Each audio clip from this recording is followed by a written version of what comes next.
Good evening, everyone. Welcome to everyone on behalf of Rohini, Vilika, and Philanthropy. May I request the speakers to mute themselves? We have an echo. Thank you. Films have always evoked strong emotions and passions in citizenry to take action on several societal issues. The purpose of this session is to understand the thought process behind making the film, the impact they have, and the possibility of molding a broader conversation to them. A few housekeeping rules for the audience.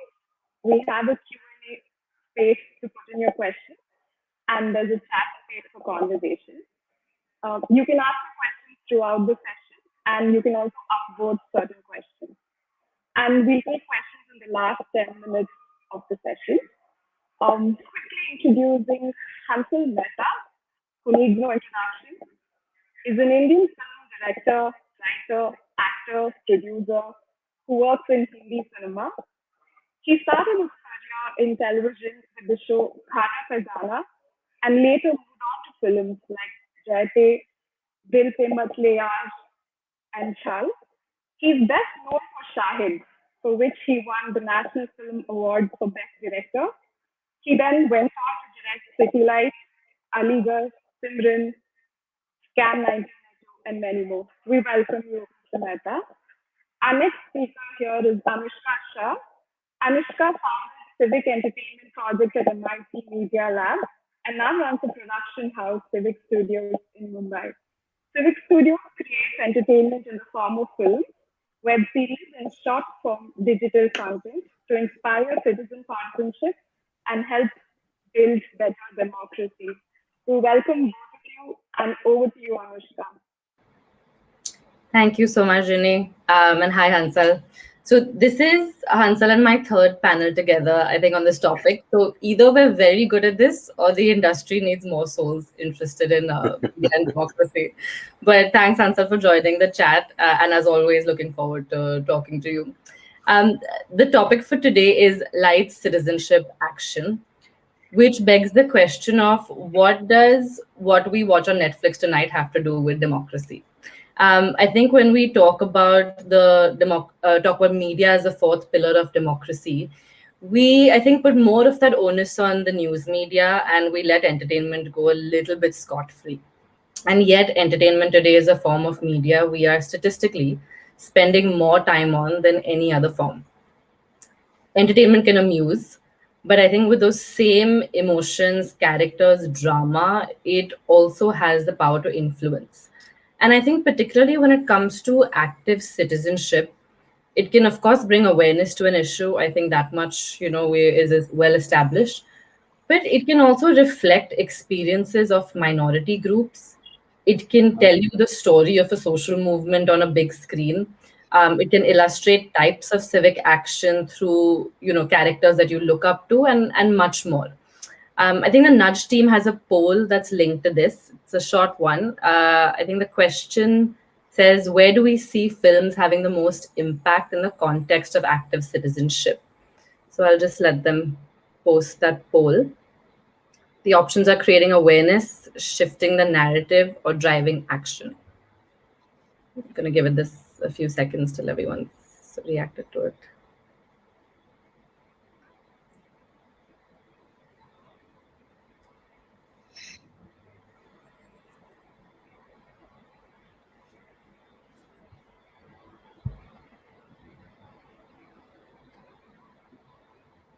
For folks interested in this topic, Hansan and I have done a series with Film Companion separately on films and social impact. It's really interesting, and it explores the different ways that films can have an impact. So you can also check that out on Film Companion's YouTube link.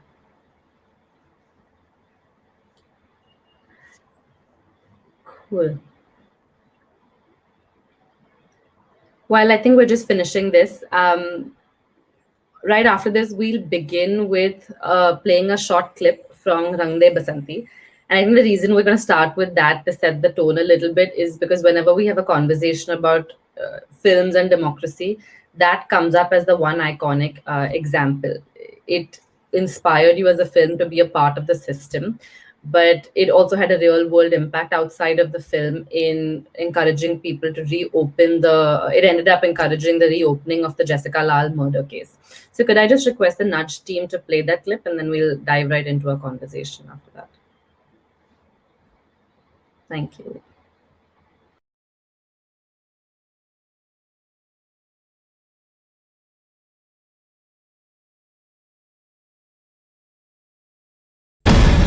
I always believed there were two kinds of men in this world. Men who go to their deaths screaming, and men who go to their deaths in silence. And then I met the third kind.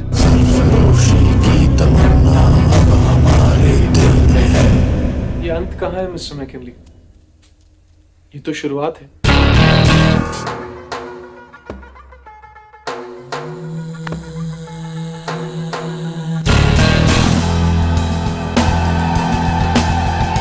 It's time.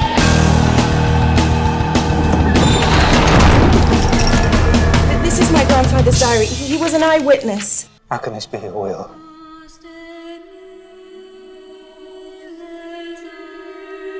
Tell me! How can this be the will of God? मुल्क अपना, जमीन अपनी, पर हमें भगा रहे हैं विदेशी. Boys no older than 23 fighting the empire, okay? हमारे बाद और भी आएंगे, और भी। Yeah, तुम लोग मेरी फिल्म में acting करोगे. You guys are perfect.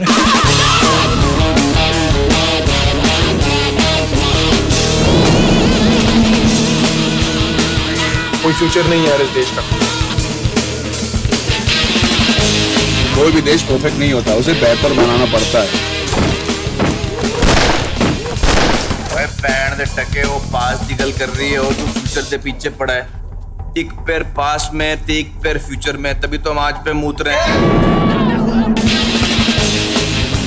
Scott को हम नहीं छोड़ सकते। मार डालो उसे।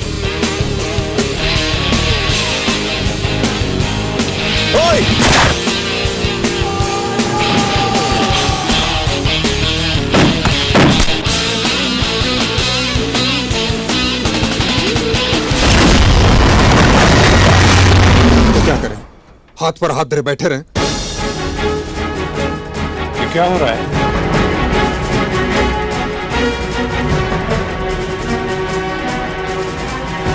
कुछ नहीं बदलेगा।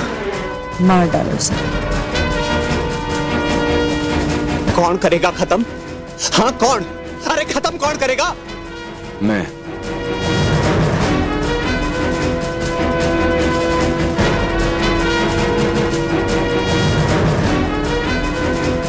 ओए!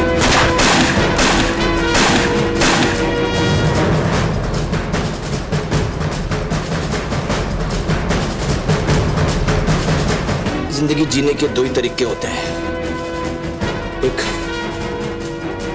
जो हो रहा है होने दो, बर्दाश्त करते जाओ, या फिर जिम्मेदारी उठाओ उसे बदलने की।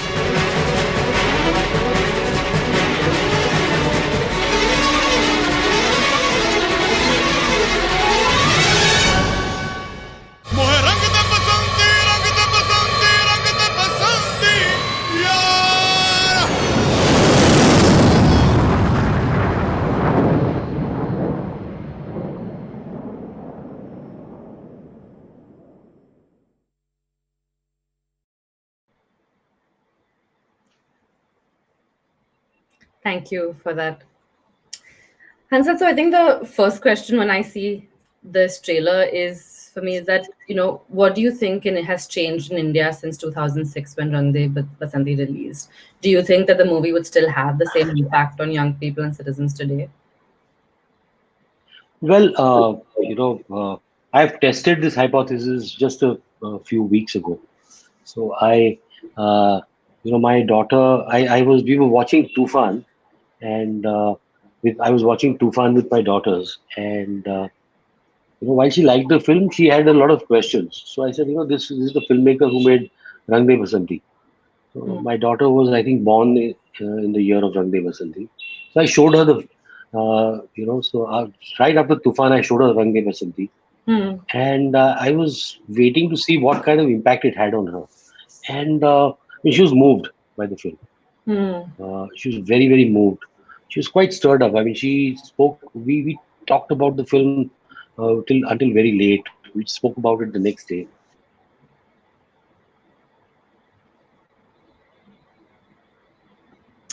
Oh, it loses network.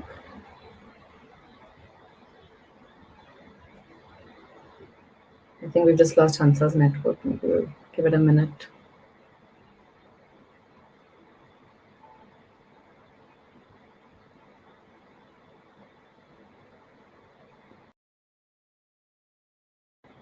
In the meanwhile, in case anybody in the audience has questions that you'd like to leave in the chat, please feel free to. We'll make sure we'll take them up at the end.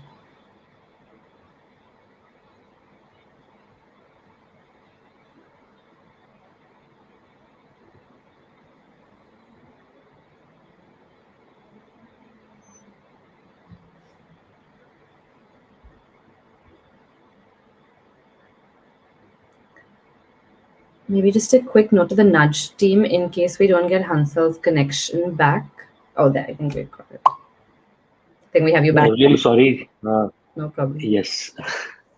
So yeah, I mean, I wish somebody made a Rang De Basanti on our mobile networks. Uh, yeah, I mean, the impact of the film was very strong. It really stirred up a conversation, and it also left me wondering whether we could even get to make a film like this today. And whether Rakesh Mehra, who made that film, I mean, there was an anger that film reflected, whether he would make such a film today. Yeah. You know, it makes you wonder whether people and their political stance has also changed over the years, and whether they actually feel empowered enough to make a film like Rang De Basanti Yeah. to reflect the times. So, I saw it with a sense of, I loved the film, but I saw it also with a sense of, uh, despair. Because I'm not sure if we can make a Rang De Basanti today. Uh, at least not reflecting the times that we're living in. We can make a Rang De Basanti and, bash the Congress government. But I don't think we can be open enough. I mean, it's a comment. Uh, it's a state of democracy that we are encouraged. Yeah, I think it's a very ironic moment. I remember talking to Rakesh Om Prakash Mehra about this, and I asked him kind of what had motivated him to make the film, and he said it was the zeitgeist of that time and that moment, which I think any film that touches an audience often does. Um, what kind of media narratives do you think we need today to encourage more democracy? And this is taking off from your point that somewhere we've, when you're sliding from a liberal to a semi-liberal democracy, how can media narratives help push that trend back? Well, I think it ultimately emerges from the storyteller, and the person who sort of shapes the narrative is the storyteller. And I just feel storytellers need to sort of rejuvenate and reinvigorate that spirit of fearless storytelling. I think that is crucial in today's times. At any time, you know, uh, we need more and more fearless storytellers, and we need to find a way to tell our stories, no matter how critical they are of the current establishment, or how unpopular your opinion uh, in the film is with the powers that be. I think we have to find a way to tell those stories because they're crucial. We are living in a time where conversations are one-sided. We are sort of forced to have those one-sided conversations. Uh, we are often forced to tell tales that fit in the garb of nationalism and patriotism. I mean, they're uh, forced to belong to a very specific narrative. A narrative that is convenient to uh, a particular set of people, to to the present dispensation. So I think we need to. We need to be able to tell, have a counter narrative, and we need to do it elegantly. We need to do it responsibly. I'm not saying that we should be uh, loud or crass about it. Yeah. I'm going to push a little bit more on this in that I think, and I fully agree, as I think many in the audience would, that there is a need to do that. How do you practically, as a filmmaker and as a content creator, go about that when there is such a fear of a backlash, right? And an industry that is already, I think, extremely intense in its the work, the timings, the margins. It is a difficult business. So how do you balance that risk that you need to take, versus the backlash that you could get from that? Yeah, I think again the secret of that lies in watching Rang De Basanti. That you tell your story within you know in an accessible manner. You tell that story in an entertaining manner. Create compelling characters. I mean, just follow the basics of good storytelling. Create compelling characters, tell unique stories, and make them uh, make the film well, make your show well. I think that is most important. That if there's a compelling story, there are compelling characters, you will find people willing to be a part of it. There Hmm. will be many people who might uh, not want to be a part of it because it might reflect a slightly bolder viewpoint than the one considered popular. But you will find enough people to become a part of your vision. And I mean, you should be also ready to sacrifice. Hmm.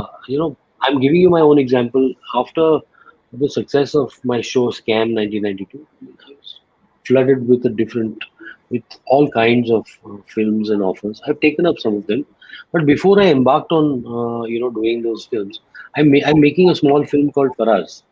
Uh, Yeah. Faraz is, in that sense, a very independent narrative. It is trying to stir up a conversation, and it is looking at an event, and through that event, it is trying to discuss and look and stir up a conversation about the youth, about where our youth is heading, what they are thinking. Uh, you know, the youth that belongs to a religious minority. Uh, the Muslim Hmm. young, the youth, what they're thinking. So uh, I've used that success to be able to tell the story, and I think we have to use our success a bit responsibly. I mean, yes, make money, but also make. So, in terms of strategy, I think I will make a film like this at least once or twice a year. Hmm. Uh, it will to you sacrifice some money, but you tell the stories that count. Hmm. Yeah, I think that's a very specific, helpful, I think, insider strategy to think of how do you cross subsidize your own work so as to do that. Um, and I guess I think particularly when you're living in a semi-liberal time, you have to kind of adopt methods like that to be able to still keep the perseverance of that fight on and as smartly as one can.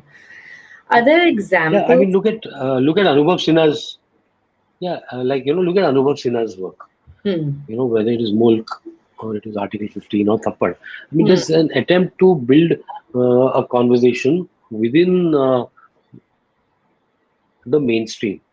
So the films have done well commercially. So Yeah. there is a storytelling that has obviously appealed to a larger audience. I have often have disagreements with him about how verbose or how much they spell out uh, their themes. But I also at the same time accept that that spelling out has led to a larger, a more mass conversation. It Right. has led to more access for his work. So yeah, I mean, there is a lesson somewhere in that. Hmm. And that we can exist within our current system, which we see as very stifling, within that system, and make films that stir up conversations. It's interesting you say that because I think Anubhav Sinha in one of the interviews had said that he has a close filmmaker friend who was critical of that last scene of Thappad in the puja when it was spelled out. Now I know who that is. But I think that's an interesting point in balancing kind of the art of filmmaking versus when you are making films with the aim of impact as well. I think that's a line that you then choose to cross when you have almost that double objective. Um, are there films that you think that have concretely moved the needle in India when it comes to democracy? Uh, well, I don't know. I mean, it's the last 7 years have been very difficult. So you can barely actually count those films Yeah. on your fingertips. And I don't think. See, I am of the firm opinion that films. You can push the limits of the democracy that you enjoy at that moment. I mean, democracy for me is very relative. It is the amount of freedom you have within the given uh, uh, you know at that moment within the given circumstances imposed upon the system by the system. Hmm. So I think there have been uh, I mean, I can give you an example of my film Aligarh. Hmm. We made that film in 2015, released it in 2016, and while it was not a runaway commercial success or a mainstream film, what it did is it successfully became a centerpiece of the conversation around LGBTQ rights, the right to privacy. I mean, you start talking about the right to privacy, then I mean that was the time when 377 was in force Hmm. again, and so somewhere that conversation about 377 and its complete irrelevance in our modern society uh, was it sparked a debate. Hmm. We were at the center of that debate for a long time. It stirred up emotions. Hmm. So I mean there have been, whether I mean Neeraj Ghewan's work in Masan in a very silent and very Hmm. beautiful way, opened up conversations about class. I feel, Mulk was an important film in the past few years. Absolutely. Again, which is talking about the identity mm, politics and you know, uh, yeah. I mean, otherwise it's very difficult to name such films. I mean, Hazaro Khwaishein Aisi by Sudhir Mishra. That was a film that I thought really very elegantly. It's an example of how good storytelling and political, viewpoints are both uh, can be such potent cinematic tool. It's perhaps the best political drama made in our country. Yeah. Uh, yeah, I mean, Shahid, for me, Shahid, my film Shahid, I think was an important document on the Muslim middle class. Hmm. You know, Hmm. it sort of it did shine a light on their lives, on their world, also on this and the condition and the helplessness of uh, minorities and economically underserved under trials. Yeah. Their lack of access to defense and how hopeless our judicial system is for people who don't have uh, the access to good quality defense. Yeah.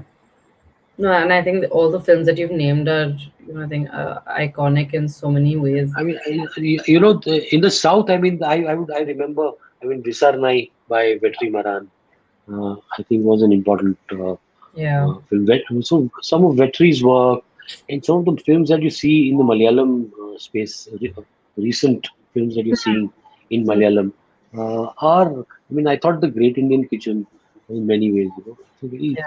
uh, powerful film on, sort of demolishing prevalent patriarchal, uh, behavioral, Hmm. patriarchal behavior.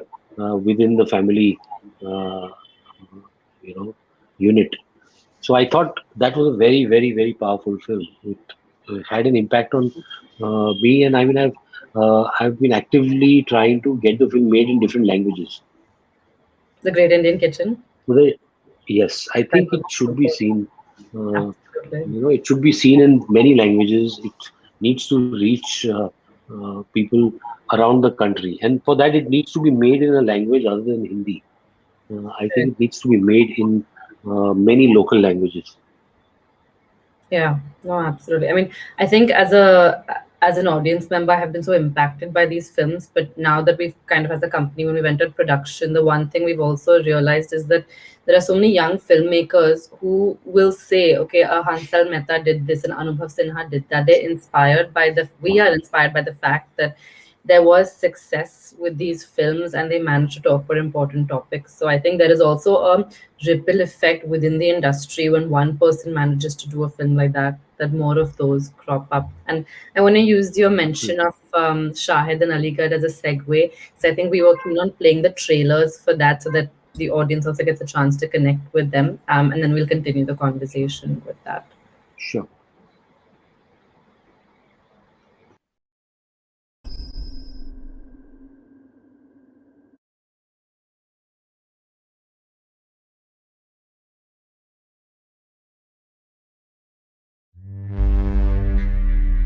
मुझे नाइंसाफी दिखाकर खुदा ने इंसाफ सिखाया। दर्द, बेइज्जती, जुर्म का सामना करके मुझे लड़ना सिखाया। उन लोगों की मदद करना सिखाया जो खुद की मदद करने के काबिल नहीं है। इसको याद रखना जिंदगी भर।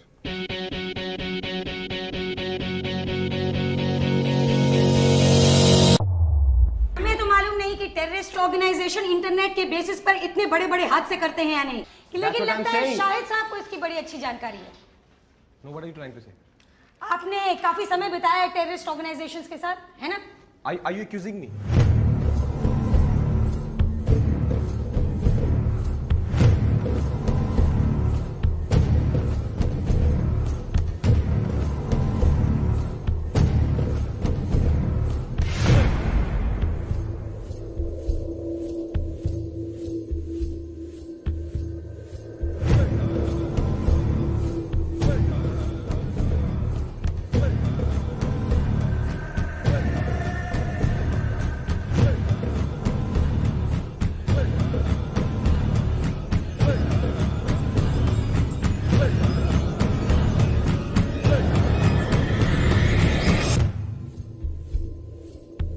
तीन है ये, तीन टोटल। बता इसमें से किसको पहचानता तू, बता। हाँ, इसको पहचानता है? ये मोटी चंडी साहब है।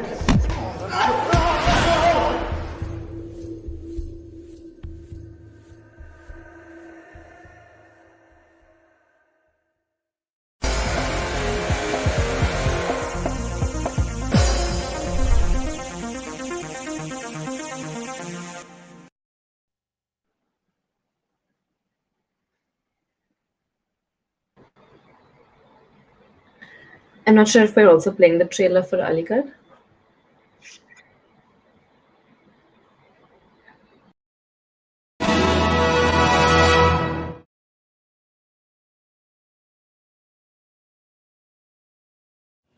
मेरे खिलाफ साजिश थी। आप गे हैं इसीलिए? कोई मेरी फीलिंग को 3 अक्षरों में कैसे समझ सकता है? ये एक कविता की तरह से भावात्मक, an uncontrollable urge. Am I drunk? Not yet. Then I'll have one more. देखो, मैं यहाँ बाहर का आदमी समझा जाता हूँ, an outsider. उर्दू बोलने वाले शहर में मराठी सिखाता हूँ, शादीशुदा लोगों के बीच अकेला रहता हूँ।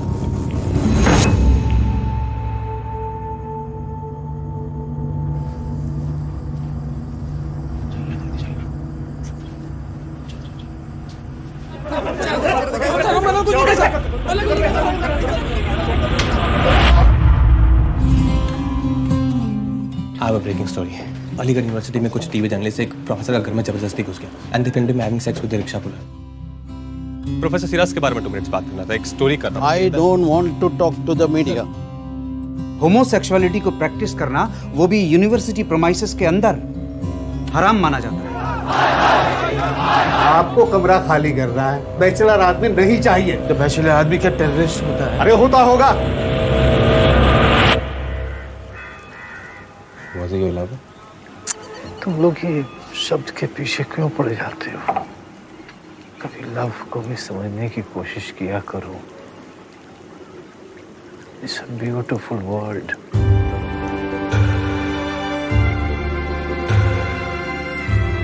क्या प्रोफेसर सिरस अपना बिजनेस बाहर खेल के मैदान में कंडक्ट कर रहे थे? What business do neighbors have looking into someone's bedroom?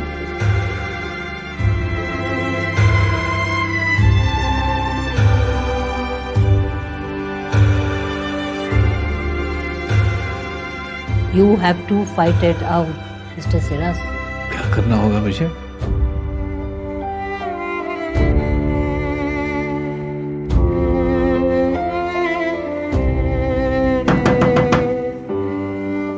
कौन है?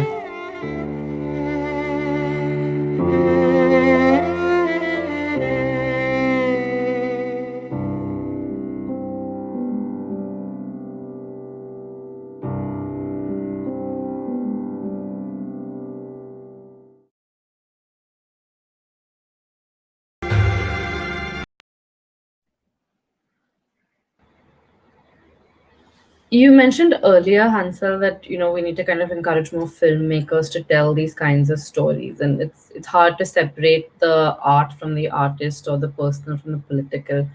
What is it that motivated you to want to tell these 2 stories specifically with Shahid and Aligarh? I think the human stories. For me, always the personal comes before the public. So, I mean, while they are powerful, when I found my voice as a filmmaker, I realized that the stories I wanted to tell was of those who were at the margins of society, but personal stories. I wanted to find the stories from within our surroundings. They need not be jingoistic heroes. They need not be larger than life people. So, in the quest to find those stories, I think we found through them issues that affect you on a personal level. Like Professor Siras was not an activist. He was not.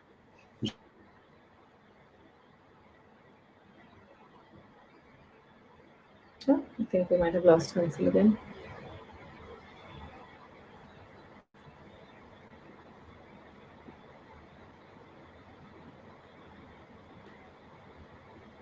Maybe in the meanwhile, while we get Hansel back, I don't know if the Nudge team wants to share the poll results. Yeah, we can do that. We can also take some questions. Sure. In the meantime, so the only thing is without Hansel, we won't be able to answer. Yeah, I think they're with Hansel. So maybe we can just publish the poll. Sure.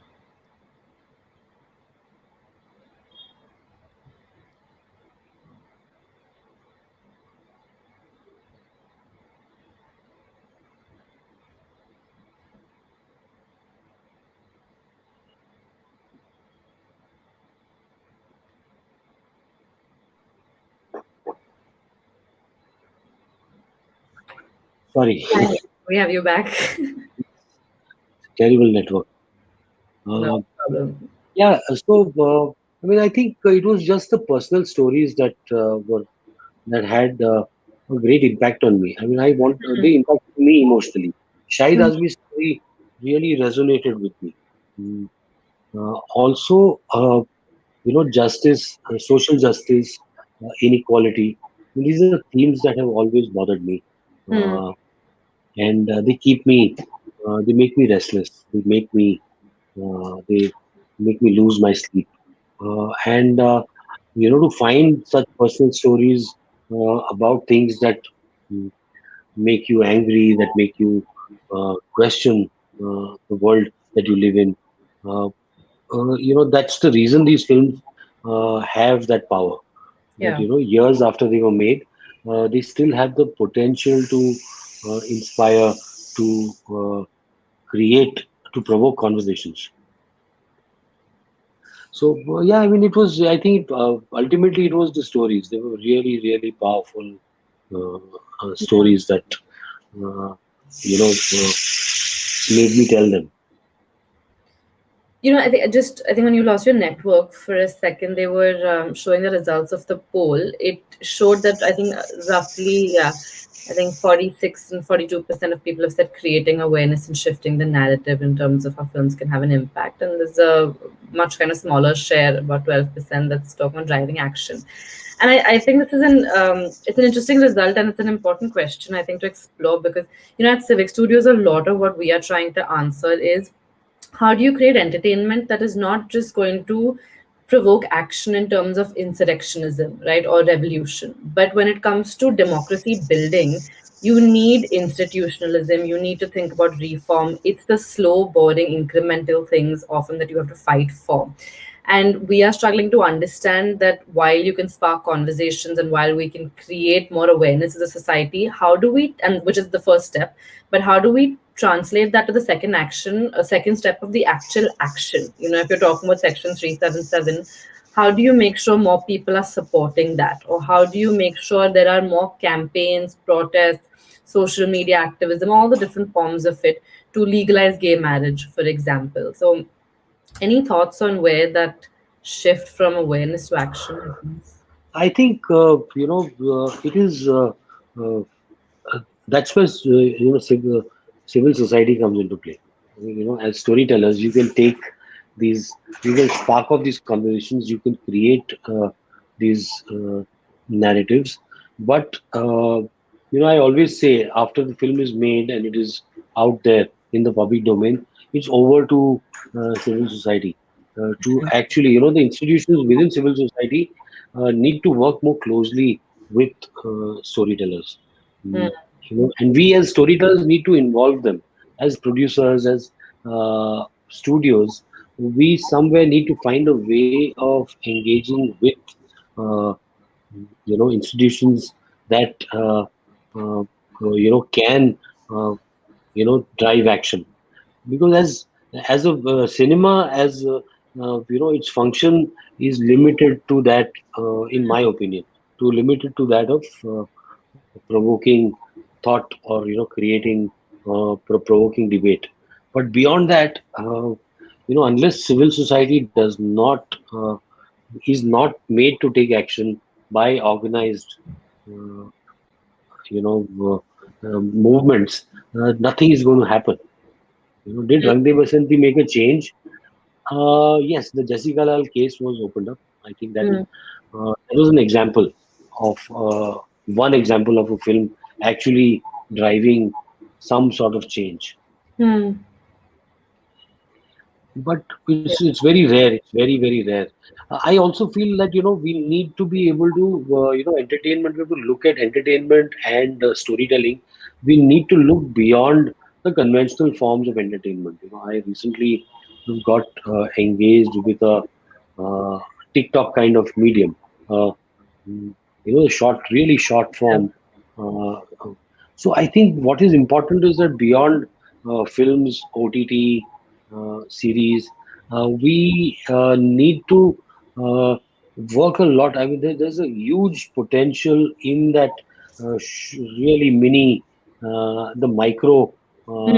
format. The 1 minute, 2 minute format. Yeah. There's a lot we can do by telling powerful stories, compelling stories there, and be driving far more. Having far more conversations through that, because I see that a lot of young conversations are driven Yeah. uh, from those mediums. I think it's a great way to engage with the youth and to sort of provoke them to act. I think you've answered a question that somebody had in the audience about the role of kind of short form media like TikTok, Reels, and memes. I'm gonna grab time for one last question, mine, and then open up the questions we have from the audience. I think especially when you highlight the role of civil society, and since we are kind of in a forum and a session where it does have a lot to do with the social sector and philanthropy, and I often hear a lot of people in this space talking about how do we kind of use or support media to create social change, right? So do you have any thoughts on what role funders and philanthropists can play in supporting this and bridging that gap between change makers and media creators? Yeah, I mean, it's very simple. I've always felt that India needs its own participant media. Yeah. We need a studio that makes films with a strong voice that Yeah. backs them. So it need not be philanthropy. It is it, but films as a social business Yeah. should be encouraged and invested in. I feel that our studios are too are run our storytelling is run by studios that are only that are full of greed. I mean, greed drives everything, and it's not bad to be greedy because ultimately you're there for the profits. But I think we can and that kind of organization. It doesn't. The answer is not in getting a participant media to India. The answer is in creating our own model for Yeah. telling those stories, for being slightly fearless. Those fearless stories, and it needs some amount of fearless investing, I think, and that is what and a lot more. Again, to answer the previous question, also that a lot more investment in these new media. We need to be really engaging with society through new media. Yeah. Our this whole non-profits. There's too much of this newslettering and very old-fashioned means of communication. I think it is important that the social sector engages with uh, the wider audience in a more meaningful and a more relevant manner. Yeah. Absolutely. Shameless plug for Civic Studios, but our internal pitch deck says we are trying to be the Indian participant media. Okay, But, so yeah. But great. Thank you so much for answering that and for patiently answering my questions. I'll open up to the questions that we have from the audience. I think Sudeep has a question. While films can be good triggers for general audience, understanding of pertinent issues requires more deep reading and research. How can we make sure we don't lose sight of where the audience forms opinions without knowing much, the narrative versus the knowledge? yeah, I mean, see again. This is it's a cart and horse situation. Uh, I what like again the example I can give is from my own work. Scam 1992 when it came out, very few people knew. A lot of people. I mean, the amount of people who watched it. I'm sure more than 60 to 70% knew nothing about Hmm. or more knew nothing about the money market.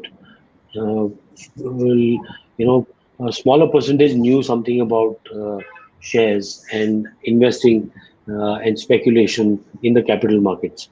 A lot of people after watching the show, I mean, it's not that the film the show really cleared concepts, but people actually went and did their own reading, Right. right, to understand the markets. And I think again that's films are a beginning, a starting point for that quest for knowledge. That if the film really stirs you emotionally, if it does something within you, it should possibly stir up that need for greater knowledge. So I think a narrative and knowledge don't work are not counterproductive. I think they are I think they are allies in creating social change. That first comes the narrative, then comes the quest for knowledge, and then hopefully some level of some drive towards change. Yeah, no, absolutely. I think that's fair. I was definitely one of those people with scam who did not know much about the money market, but it builds so much intrigue that the next time when you're reading an article, come across something in the news, you're so much likelier to pay attention to it and learn more. So absolutely. Um, Interesting point that Hansel Mehta makes about the current context and if RDB can be made. Do you see any of the newer forms of entertainment bridging the gap, like TikTok, Reels, memes, etc.? I think you've partly answered this, but Yeah, add. I think I've answered that, but I feel this new media for years has been very potent, has been a very potent force, and we need to have a more structured approach to content for new media. Uh, while a lot of entertaining stuff is made and all that, I think within that entertainment we can tell powerful stories. I mean, look at some of the really sharp political commentary, some of the really angry, uh, uh, you know, angry humor has all emerged from, Instagram. Yeah. Some of the influencers belong there. Some of the most uncomfortable questions have been raised on social media. So I think we need to give these forms of entertainment far more importance than they're given currently. Yes, and the fact that they make a difference. The guidelines that were released recently tells you how powerful they are. For Yeah. a government to release guidelines that restrict, that potentially restrict the kind of content that one can actually get to see there. That the attempt to restrict those mediums and is by itself tells you the state of democracy today. Yeah. Yeah, and I mean, I think sometimes because there is frivolous, silly content also on it, I think it's underestimated. But my professor at MIT had this paper that he wrote called the cute cat theory, and it was exactly the fact that because you go to social media for cute cats, you end up seeing, you can end up kind of complementing that with more serious things as well. Um, yeah. What are your thoughts on the representation of persons with disability in Indian cinema and Bollywood specifically? Do you think cinema is powerful enough to bring in topics like disability into the mainstream? This is by Kanithi. I wish we did more about that. Disability. Unfortunately, most of the time, it's disability, minorities, minorities, marginalized people. Unfortunately, they have been stereotyped Yeah. and often caricatured. You know, in the past, we there is an attempt to now stop to have lesser caricaturization of uh, some sections of society, but disability we don't pay much attention to. And I remember a studio, and I went with a story, a very personal story about Down syndrome to a studio head, and his response was, which hero will play a person like this, and who will watch this? You can't watch 2 hours of somebody who's looking ugly. So, I mean, this is the way it is looked at. Uh, they believe that it will not resonate with the popular. So, until that happens, I mean, we've had very few examples of disability being represented with, like there was Margarita with a straw. Yeah. But again, it's very non mainstream. Otherwise you have films like, I mean, no disrespect, but a film like Black, which really it's a ham fest. Yeah. You make disability into some sort of a choreographed Yeah. Bollywood song. So I mean, it was very disappointing. I saw the film and I was very disappointed with Yeah. what I saw. I mean, there was a chance to, I mean, the disability, Alzheimer's, everything. everything was made into this. You know, there was no. It actually felt like it was mocking disability Yeah. more than. So yes, there is a desperate need to do that, and again, that is where we need a participant media model here. Yeah. I think a show like Atypical, I don't know if it's on Netflix or where, but I think they're good examples of, I think, how these issues get treated more sensibly. Um, let's wait for the next question. Maybe I'll pick one out till that happens. Yeah. There's a question on how does data play a role to stir social change through entertainment. One of the factors that brought us to the current social context has been because of the misuse of data. Oh, okay, great.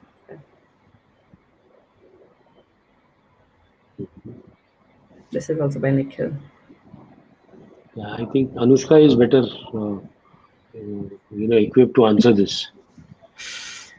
I'll take a stab at it. I mean, I think at one level, at Civic Studios, especially a lot of how we use data is that, and this connects to a previous question that someone had asked, is that we try and understand that when we're taking up an issue, what is the current opinion that our target audience might have on that issue? Where on the continuum of awareness to action is the audience?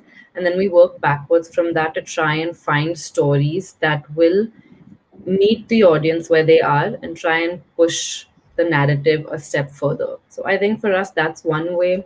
I think the second is in measuring impact. And this is a conversation Hansel and I've had before as well on the kind of need to measure impact of entertainment.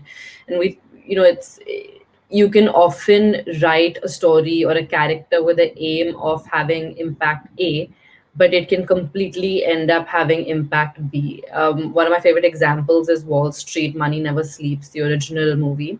And the aim there, the writer and the director wrote that film because he wanted to show how bad Wall Street had gotten its greed. But he ended up romanticizing the Gordon Gekko character so much that it did the complete opposite, and greed is good became a mantra on Wall Street. So I think those are two ways to move beyond entertainment for entertainment, and if you're trying to create social change, to do that in a responsible way. So yeah, I think that's one response to that. And Hansel, anything you'd like to add to that? No, I agree. I mean, I believe you're better equipped to answer that. And yes, I do believe that impact. There has to be a mechanism of measuring impact. If we have to talk about films as a medium of social change, then we must have a mechanism to measure impact. It will allow us to raise more money. It will Yeah. allow more, uh, you know, different sources of funding to come in to make films. Then, Absolutely, yeah. And I think in the social sector, that is like the many ways the $1 billion question, no pun intended, on how do you effectively measure that impact. So any as a filmmaker, are there any markers that you would think that, okay, if XY, if it ranked well on XYZ, my film would be a success from an impact point of view? unfortunately, I mean, it's all so mm, mm, it's so completely muddled up that it's very difficult to really say that is an IMDb rating a measure of impact. No, I mean none of it is very structured. So it's very difficult to say that something. I think we need a very proper mechanism to do that. And are we interested? The first question is, are we interested in doing that? Yeah. One article, like I was just reading one of the questions here, where somebody said has posted an article from Economic Times about Tare Zameen Par having an impact. But these are one-offs. It is it's anecdotal. So all this information is purely anecdotal. Yeah. Yeah. Thank you. In the spirit of time, I'm sorry to butt in, but this has been an extremely insightful conversation, discussion, and we got a series of questions. So extremely interactive. Thank you, Mr. Mehta. Thank you, Thank you. Anushka, for the lovely Thank session. you. Thank you so much for organizing. Thank you, Rini. Lovely Thank you. chatting Bye, with Anushka. you. Bye. Bye. To the audience, we have the next session starting in a couple of minutes, and the session is on the role of grassroots media. There's going to be Dhanya Barka and Meera Devi from Khabar Leharia. So please jump back in. We will go backstage and come back in a couple of minutes. Thank you all. Thanks. Bye.